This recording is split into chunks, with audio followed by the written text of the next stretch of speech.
yeah, so of course we are married. We're going on 3 years by May, so we've had a lot of time to play some stuff together. Yeah, time flies. But so we've played a pretty good number of stuff together over the years, and the nice thing is the two pieces today are more on the newer side. So likely none of you will have heard either of these two pieces before. So it'd be a good rep to kind of have in mind, and we can talk about kind of some of the things associated with new music afterwards that I think is really good to start getting into. I think. Let me get you a couple stickers. Oh, sure. Yeah, thank I'll you. be right back. I think the new music scene in a lot of places across the country is really taking off. I mean, it was just a few weeks ago I was down in Austin to play, and we did a classical rendition. Are any of you familiar with Icelandic singer Björk? So yeah, so we did 11 arrangements of her music for like a classical setting, but it was super cool. I mean, just obviously very pop influenced. She has some jazz influenced stuff. One of them was kind of a straight up like big band kind of style thing, and I mean it totally blew up. It was awesome, and that's the kind of thing I'm starting to find. Having gotten out into the field more over the last couple of years, starting to keep an eye out for who your composer friends are, people your age, that you can partner with before they become successful, because when they become successful, they're going to be expensive. So best to try and take advantage of the resources you have now and push this stuff. So we'll be playing two pieces. The first piece is by a good friend of ours now. We met her this summer while we were working at Interlochen. And she is a composition major, I believe, doing her doctorate now at the University of South California, USC. So that's a great program. Some of you may know, like Frank Nickell. I'm sure you've all played his music at some point here at UK. He's, for example, one of the composition faculty members there, but of course there's plenty of others. So he has a great composition department. She's fantastic. She's in very high demand, actually, so we were lucky when she approached us about playing this piece. So some fun facts: it was originally written for clarinet and trombone. However, she had trouble getting a duo to originally premiere it because it was during COVID time. So post-COVID, she kind of started getting back into these projects again, and she asked us, hey, would you two be willing to play this piece? It was on the composition faculty feature recital there in Interlochen towards the end of the summer, and we said, yeah, definitely. So she kind of rewrote the trombone part for saxophone, and we ended up giving the world premiere at that recital. So this actually will only be the second time this piece has been performed, technically. It's called Music for Brokenness, now for clarinet, B flat, and alto saxophone. This For brokenness? Yes. Yep. That's sad. Yeah, it is. Yeah. Is it a sad piece? It is. Yeah. Okay. Sorry. It's okay. Did I miss that? Did you just say that? Oh. Not really, no, but Oh, okay. yeah. I missed that. It's like the second movement of Wanamaker. This is one you all might be already familiar with. Yeah, duo sonata. It's a very popular duet for clarinet sax. But aside from that, it's a fairly short work. We'll play this, and then we'll talk a little bit about the other piece we'll bring. But if you don't mind, we'll play just a couple of notes real quick, just to test the room, and then we'll play Music for Brokenness by Akshaya Tucker. So,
think it's a little bit louder than it was when I was here. It was so Yeah. warm when you came in.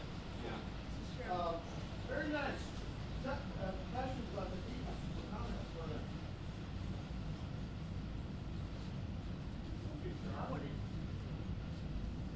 ahead. Yeah, we just premiered it actually. I think it would have been in July.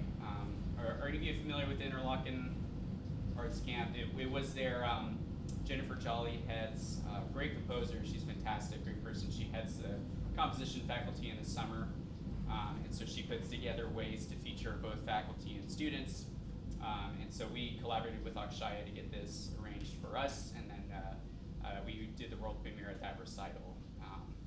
So yeah, it would have just had that first performance still only a few months ago.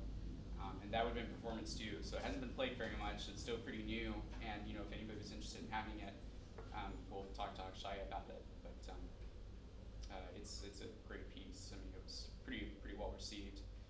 She has plenty of other compositions, and she's fantastic. So, and good people. So. Where is she during the year? Yeah, University of South California. So, good. Where is that? San Diego, or where'd you know? It's not too far from LA. Oh, okay.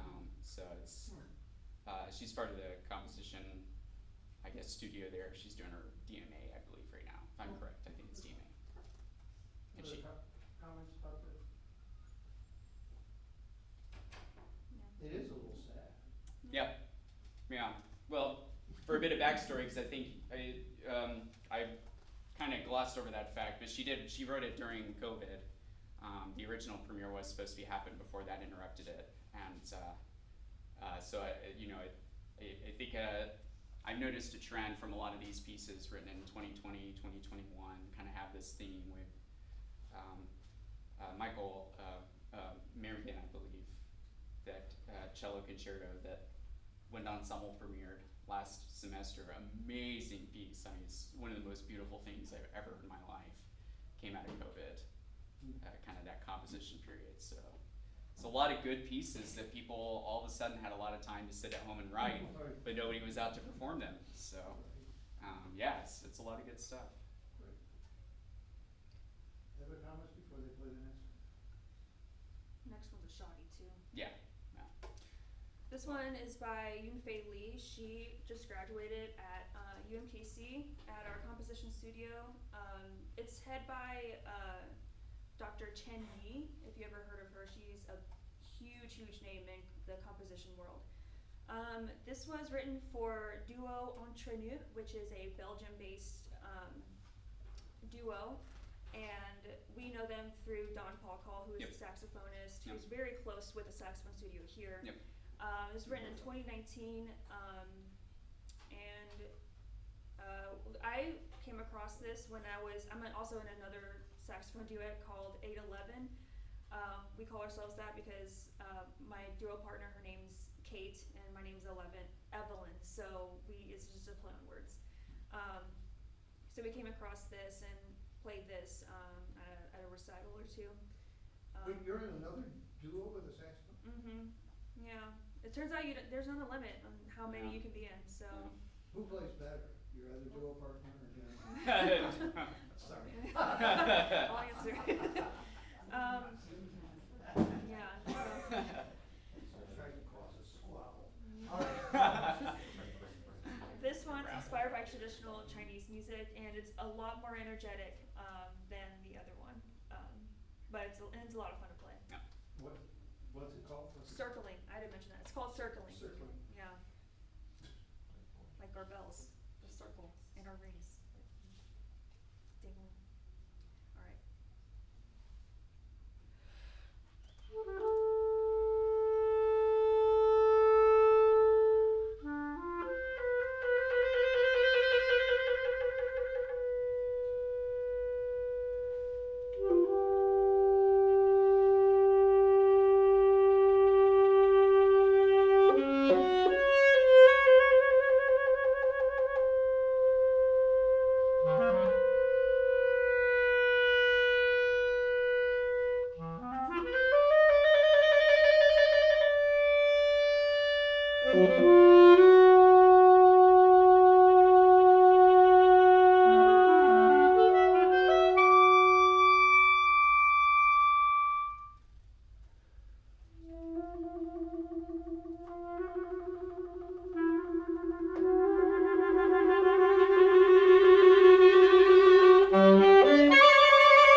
Well, thank you all so much for having us. I mean, it's Yeah. really great to play this rep for, for a new audience. Hopefully, both these pieces are new to everybody, and kind of whether or not you want to play these specifically.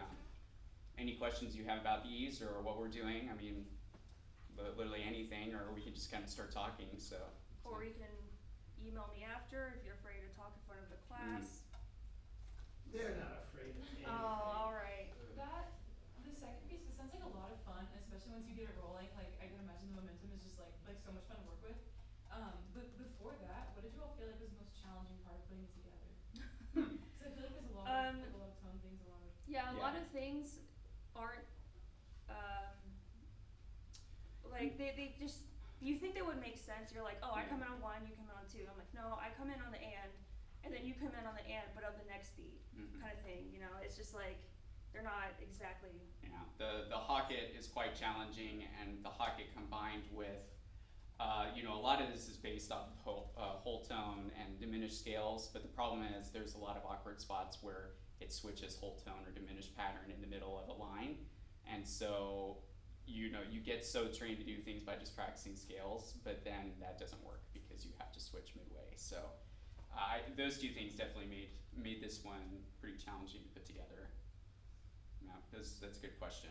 I definitely think the approach was, honestly, we kind of just read through it first. That's the main thing I do really like, just read through things, even if it's a total dumpster fire. You kind of glean what you need to work on and what's going to be challenging, because sometimes what you think is going to be hard actually ends up being an easy part. So the first thing we did when we started working on it was we just read through and just kind of let it do its thing, and then we knew what to work on afterwards for individual practice. Yeah, getting the big picture of the whole thing it makes it a lot easier to chunk it out and practice the smaller things. Yeah. Cool, thank you all. So you mentioned whole tones and diminished things, so I'm assuming at some point you've practiced those scales, right? Right. Yeah. I remember sitting in the practice room and crying over those.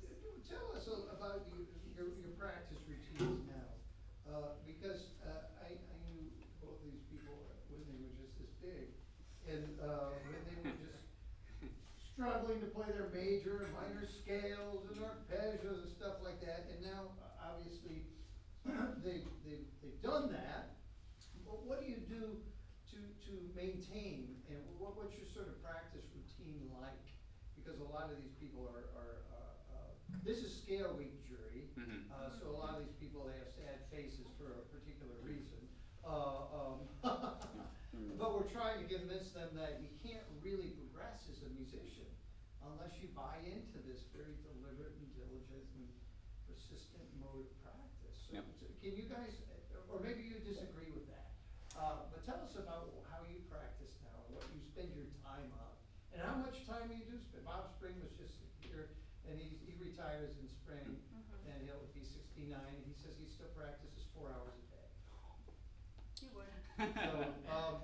So, tell us, yeah, he's a maniac, but tell us what your typical day might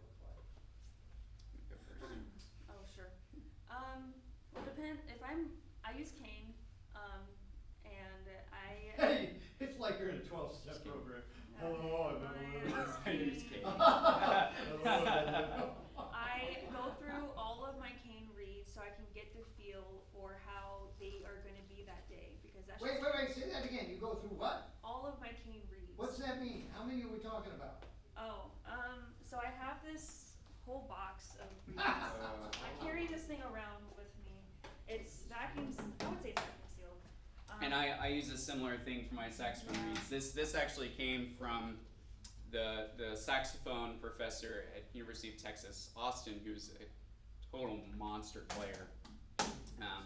But these work really well for climate and humidity control environment for the reeds, which is really important. The biggest thing about, you talk about reeds warping with Dr. Wright, part of the process of that is trying to prevent them from warping in the first place, which your storage solution can go a long ways. If they're constantly exposed to the insanely rapid changes that Kentucky weather tends to bring, Yeah. that's going to cause them to warp, just at days after you've opened them.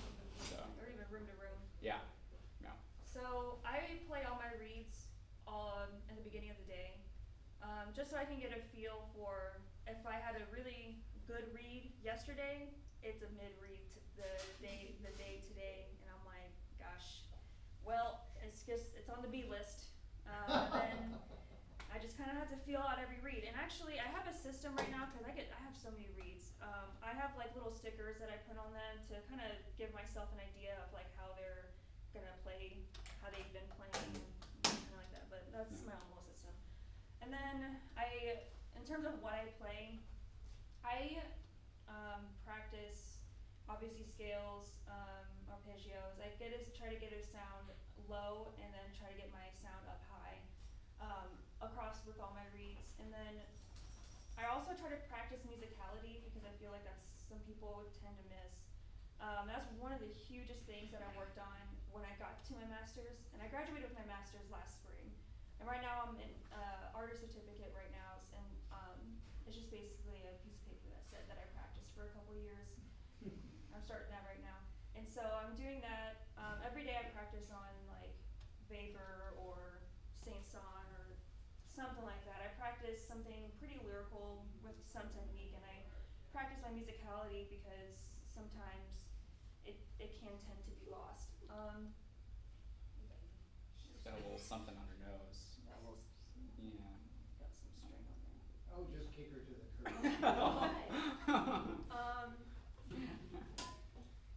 Yeah, and then I just go and I always have something to practice. I have auditions. I would have a concerto that I'm preparing for, juries, band music, orchestra music, chamber music, any Well, extra let's stuff. go back, because you mentioned you practice something, the scales and the technique, that's obvious, we're working for cleanliness and toward a tempo or whatever. But what do you do? Play some of your lyrical stuff so we can see, and tell us what you're measuring while you're practicing, what you're trying to get.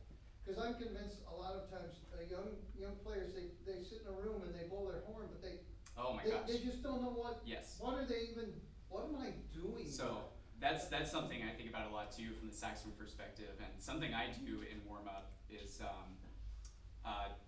and Dr. Page again kind of shares his sentiment. I've talked to him about it, but I have a favorite recording that I listen to of who's my favorite saxophonist, Zach Sheeman, and he's got this amazing recording of the Joel F. Concerto, and so I listen to that a lot. And a lot of my warm up, most of the time, my warm up is playing the parts of that concerto that I've just learned by ear from listening to his recording and trying to sound like him.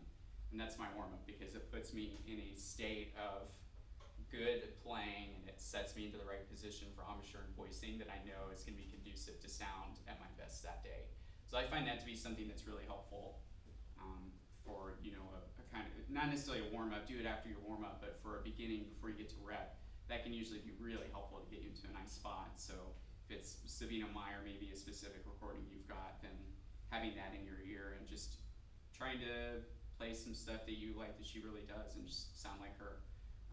Easy, right? But it really does help. It goes a long way. I mean, you do that every day for a few months, and you'll be pretty amazed actually how far that can get you. So. Yeah, because it's just like it's getting from the couch to the practice room. You're like, oh, I want to practice, and then it's like, oh, now I have to warm up, to practice, put the reed on, put the instrument together, and then, but I just want to play the fun stuff. I just want to get to the fun stuff already, and then that's when the musicality part comes in. I practice like this is like the Saint song. I like practicing this because it helps me with tuning.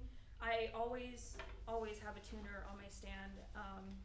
This is the one. This is the one I got. Always. Always. Yeah. I never practice without tunable in front of me. Never. For me, I just have this little thing. Or drums. And if you don't have tunable, then you have a drum going. So you have a tuner separate from your phone. Fancy that, everybody. Yeah. I use my phone better. Oh. A little flat. But yeah, so I like the Saint song. The beginning is so pretty. It's like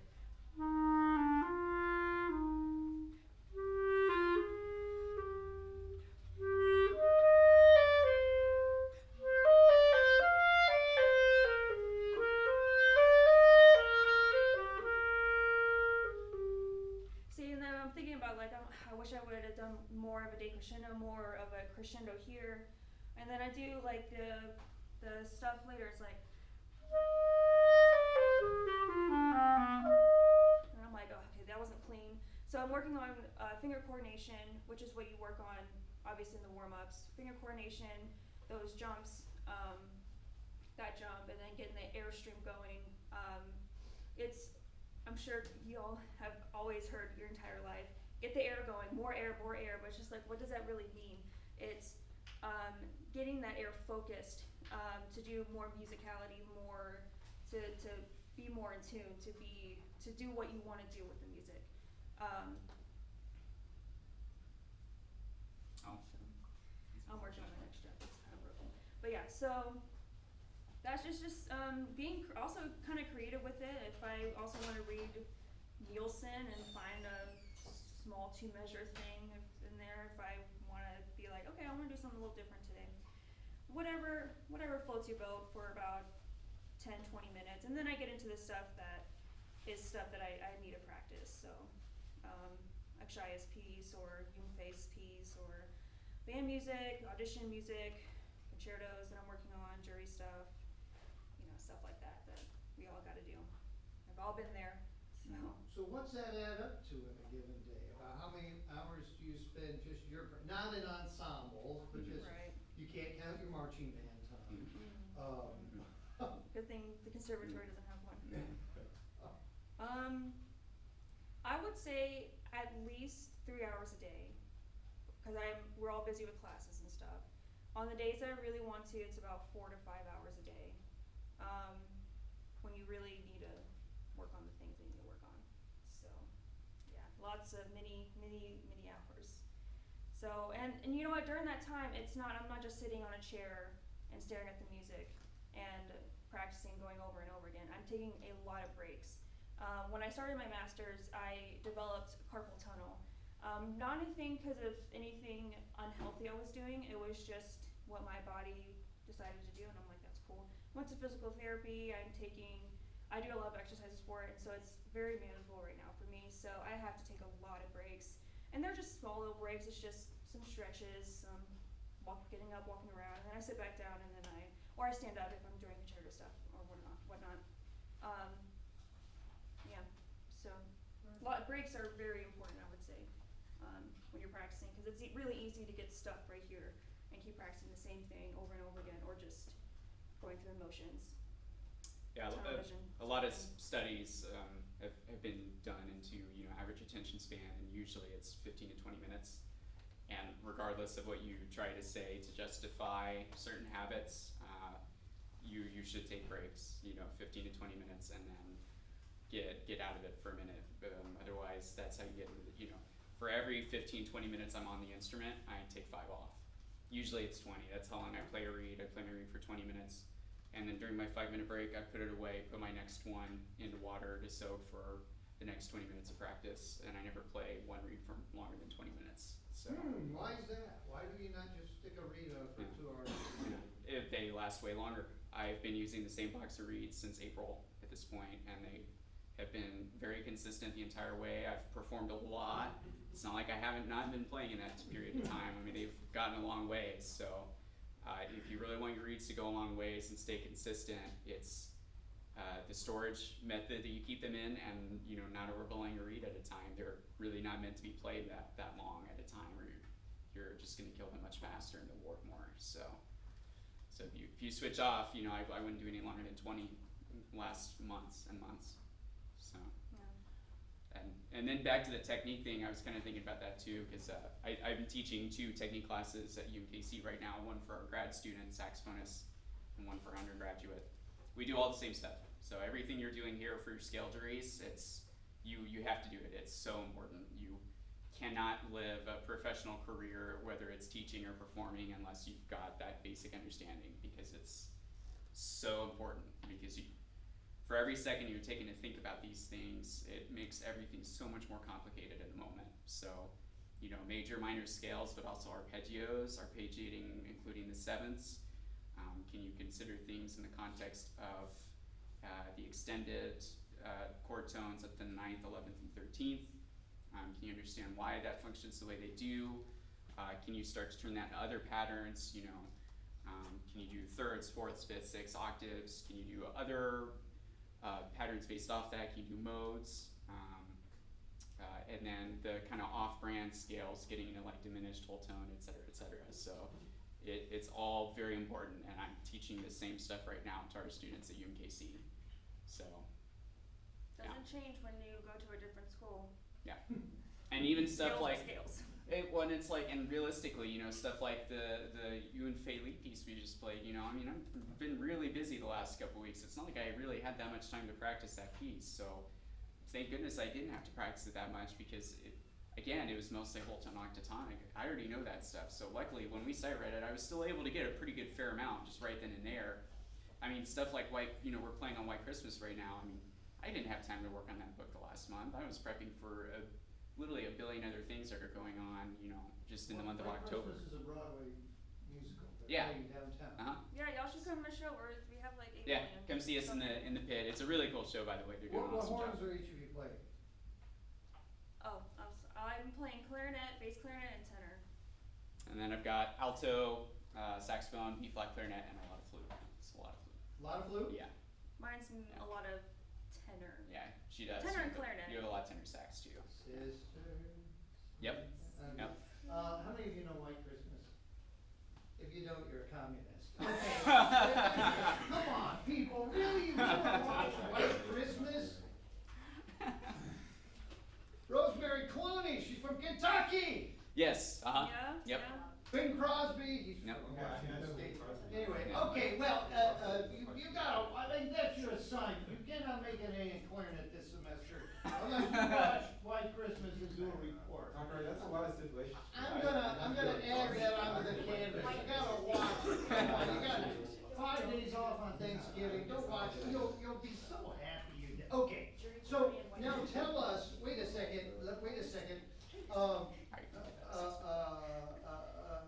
So you just told us about your practice routine Oh yeah. on your clarinet, on your sax. What about these other instruments? What do you have to do to how do you maintain a beautiful flute sound if you're doing all this other junk? Yeah. Or tenor Thoughts sax and sound? prayers. Yeah. Yeah, I mean, it's a lot of consistent practice. It helps now. I also, with my DMA, I'm an assistant band director at Liberty North High School. Wait, what? You're directing a band? Yes, so I'm You fortunate. hear that, guys?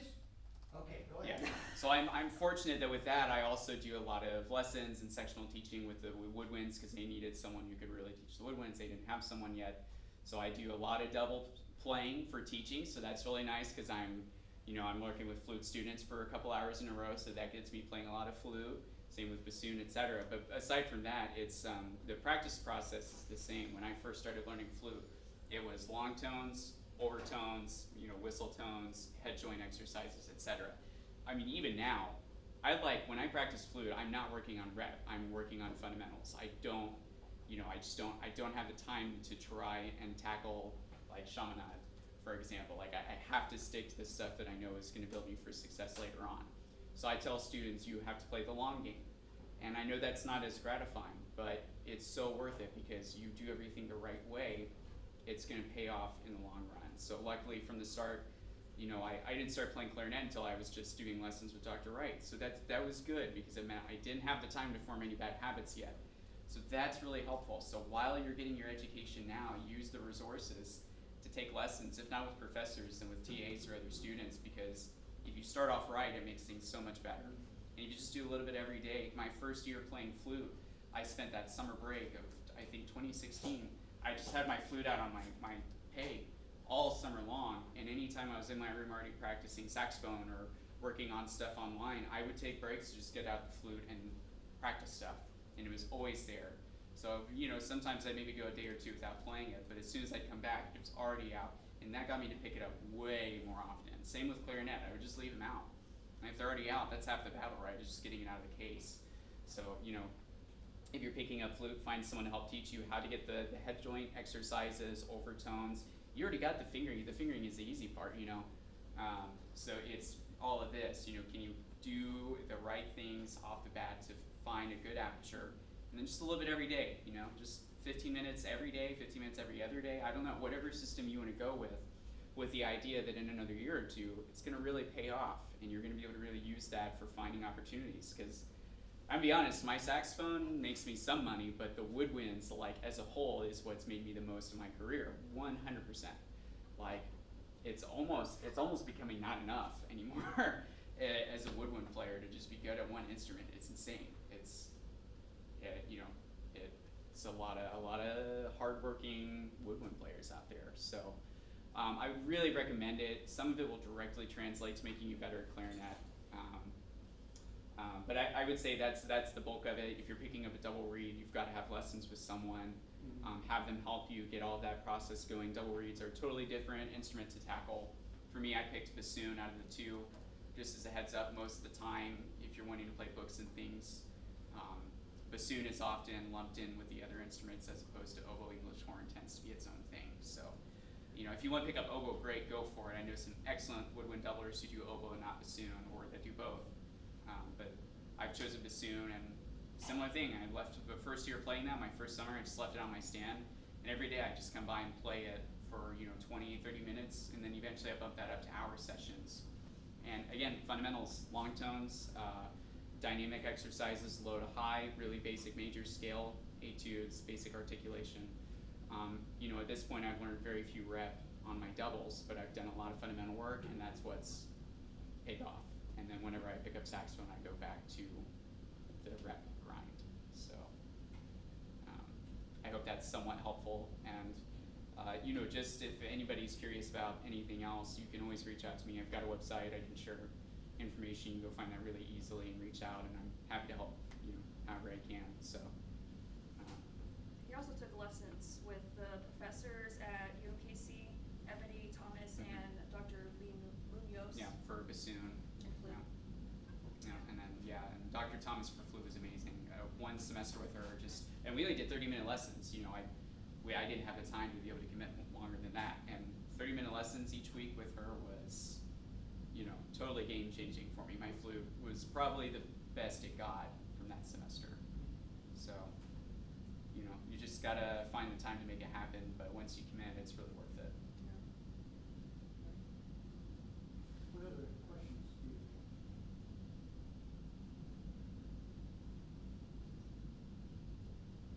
Yeah, I'm just, the general sense I'm getting is that, if you wanna make a go of things, you gotta do more than one thing. Because it's a competitive market. Yeah. And the person who just played the clarinet really well, great, get in line. Yeah. Literally. Evelynn also told me she's conducting. She's going to show us how her conducting prowess here in a second. Jonathon mentioned he's directing a high school march. They're doing multiple things. Yeah. But they're all, they all complement. That's the neat thing. I don't know about you guys, but if I just had to play clarinet the rest of my life, I think I'd throw myself into traffic. Yeah, it's nice doing multiple things. Yeah. I mean, playing flute is a it's a relief, man. It's nice to play something and not have the pressure of having to be really good at it. It's like I can like actually, you know, it gets to the point on your primary instrument, man. It's like everything just has to be good, and that is a lot of pressure, and you get desensitized to it after a while. But doing other things, conducting, teaching, etc.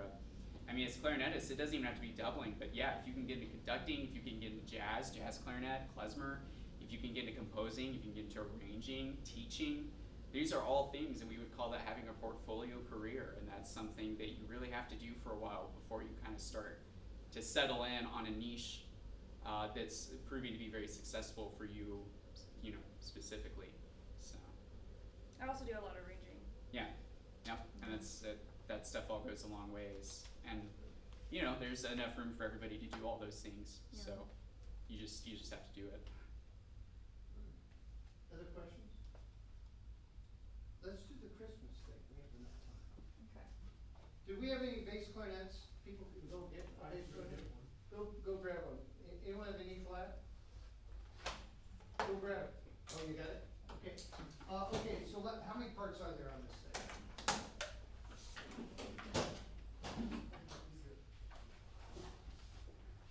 I got one.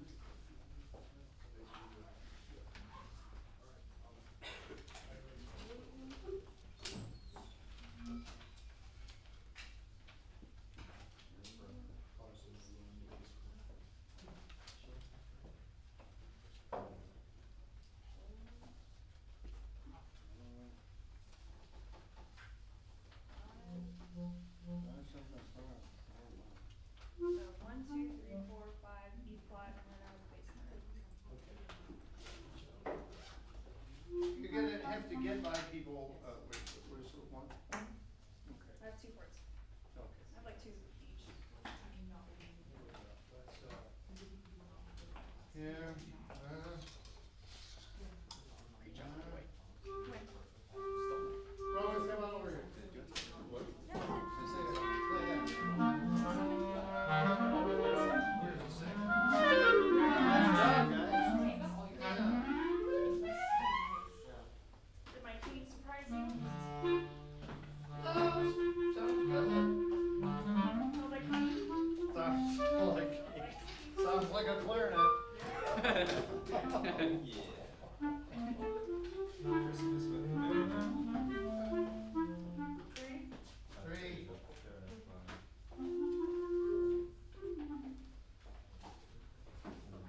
Oh, my stick. 4. 4 and 5. 4 and 5. When you're done, can you position the camera? Yes.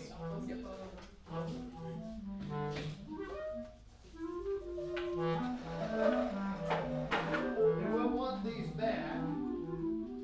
No, you can keep them. Okay, was there an E flat part? Yeah. This one. I still have B flat for E flat. It's a soprano part. Is it what? It's a soprano part that's written for me. I'll play that too. Okay. Oh, for sure. Yes.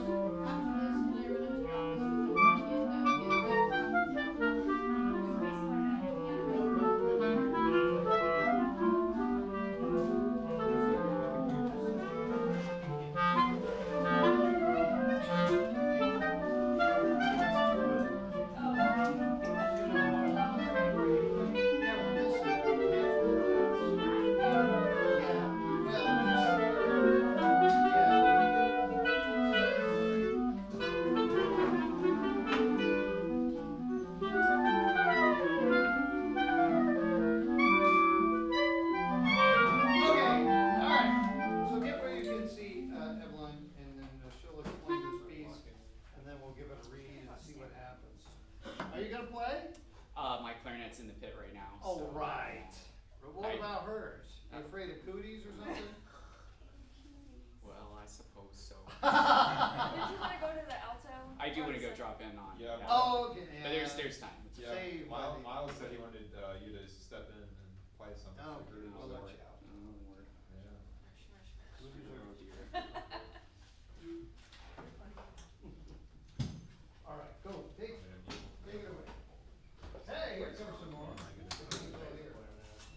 What are you doing with that bass?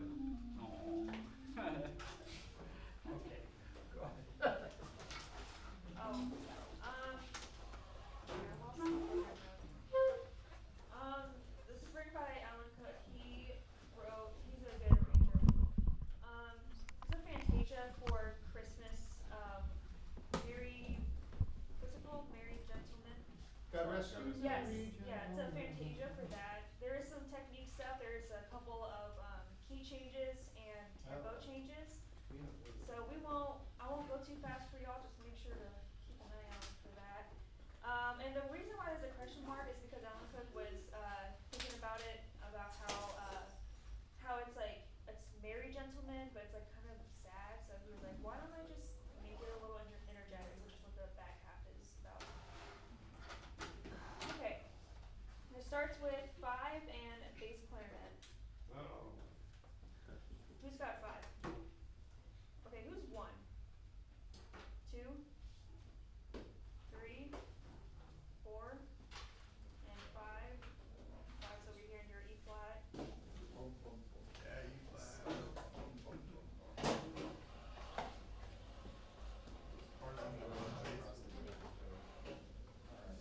Alright, let's let her rip. Alright. Ripping it goes. Alright. Too fast here. We're not doing 2.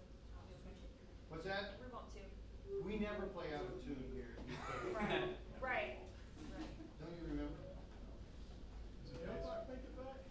Is it bass? Man, hold on. It's right here, Carson. The bass clarinet. Oh, I don't know if that's right. I couldn't see you. I looked in. Come back.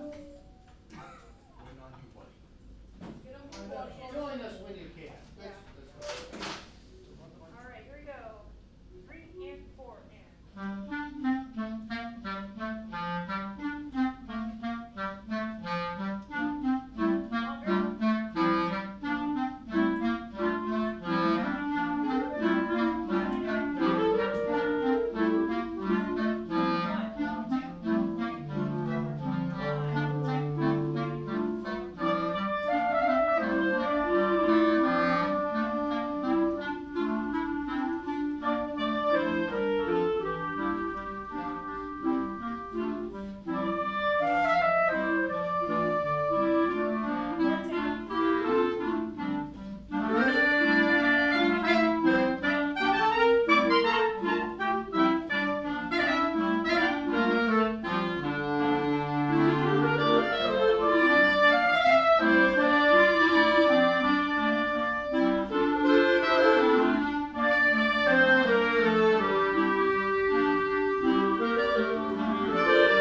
presto.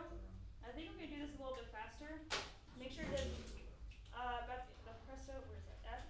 F. Make sure you're joining the train on time.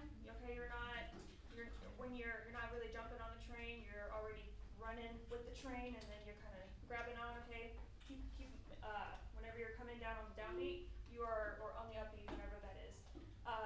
It's in time, and then be careful. I'm not really worried about dynamics right now. I feel like we could speed it up at the presto overall though. Let's try that. Tell us what you want out of these staccato 8 notes. What do you mean? Well, I'm just hearing people do different. I'm hearing, and I'm hearing. What do you want? With the presto, I'm like. So pretty short. Yeah. Pretty short. Yeah. Okay. Yeah. Got that? Once we go faster though, it won't be more of a stop tongue, it'll be a very light. But at this tempo, it will feel like a stop tongue. Okay. Yeah. All right. Presto. You ready? 1, 2, 3, 4.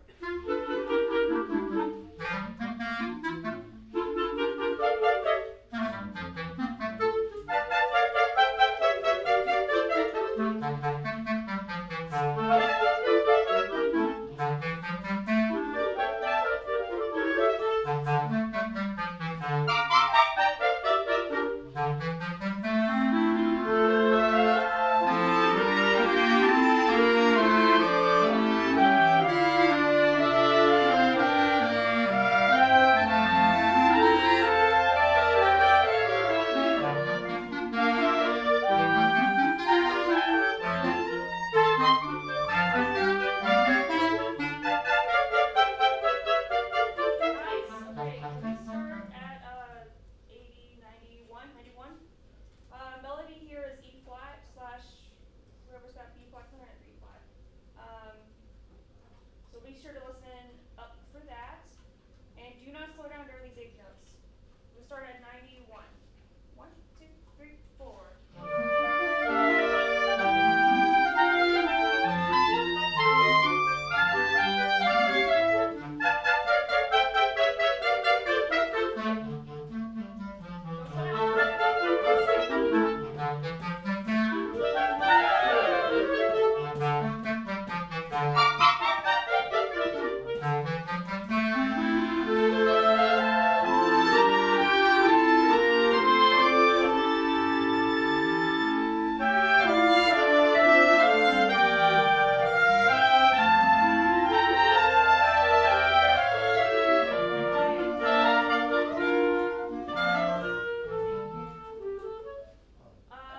At second bar of I bass clarinet, that is just you at da da da da da da da da. That is just you, and I'm like far away, so you can't really see. Bring that out. Basses, any alto and lower, or fifth and lower, fifth and basses. Whenever y'all come in, whenever it's top versus low, you guys are late and you're slower. So just giving it to y'all real. Keep eighth note pulse in your head. Let's do I. 1, 2, 3.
make sure to bring out that change.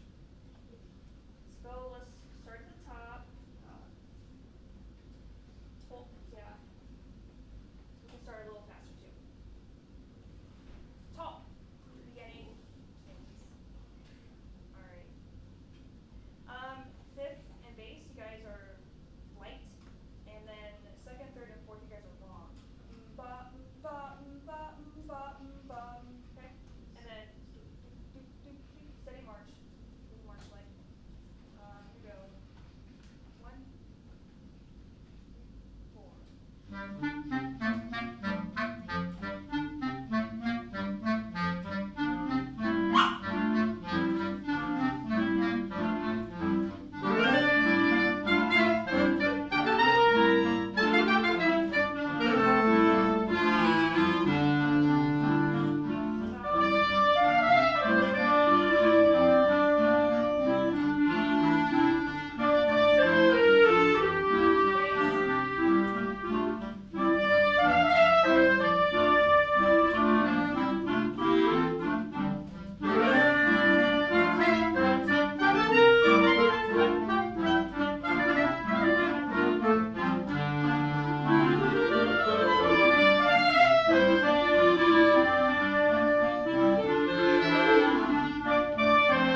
And then third clarinet and alto or fifth, you guys pick up the melody of the bar 40. Can we start at C? Same tempo. 3, 4.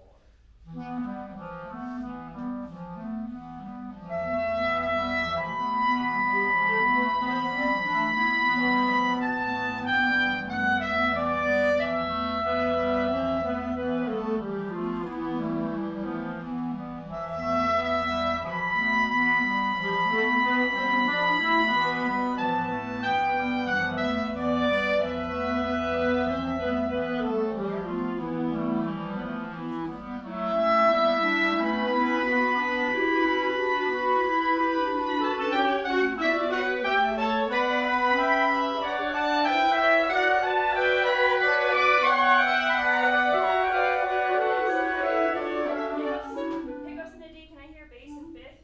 Bass in fifth. Pickups in the D. I'll give you 2, 3. 2, 3.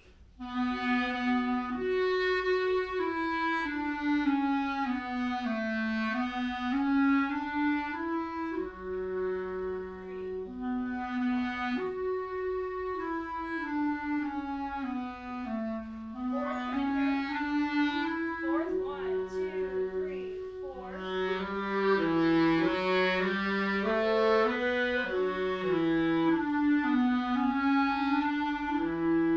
okay. Where's the fourth? Did y'all come in? Yeah. Cool, okay. Sorry. Everyone's everywhere. It was just that in tune. Okay, that's the melody. So be sure to listen to that. And I think the E flat and first, you guys kind of have the melody but augmented, so it's like kind of spread apart. Everyone else, including E flat and first, you guys will eventually. Everyone else has eighth notes. It's really cool. It's what Fantasia is. It's expanded and micro managed. Just keep it under all of that. It's kind of hard because it's in the fifth and bass. I'm leaving y'all. Pick us into D. Or measure, let's do measure before D. Evelyn, we just have a couple minutes, so You wanna run it? No, actually, let's just do this part to the end. this part here. Yeah. Okay, where are we singing? Sorry? Measure before D. Measure for that. Yeah. Okay. I'll give you 3, 4. 3, 4, 1.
Smoke and mirrors, smoke and mirrors. All right, give me the parts back, we'll collect them.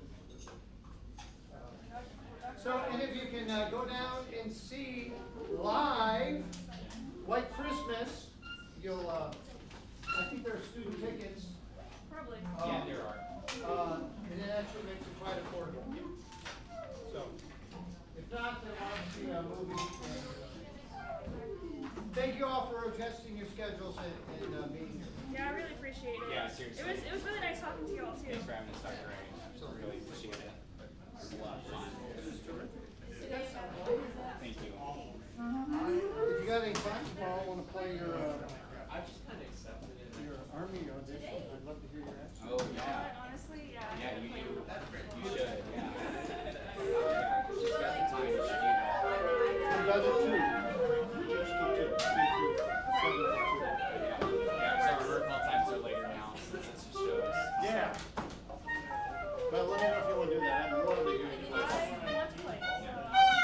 Plan on 2 o'clock in studio. And if we can find, no one works on Friday anymore, so we should be able to find a class. She money doesn't. What's that? She money doesn't. He works like, he works Monday through Thursday. Life.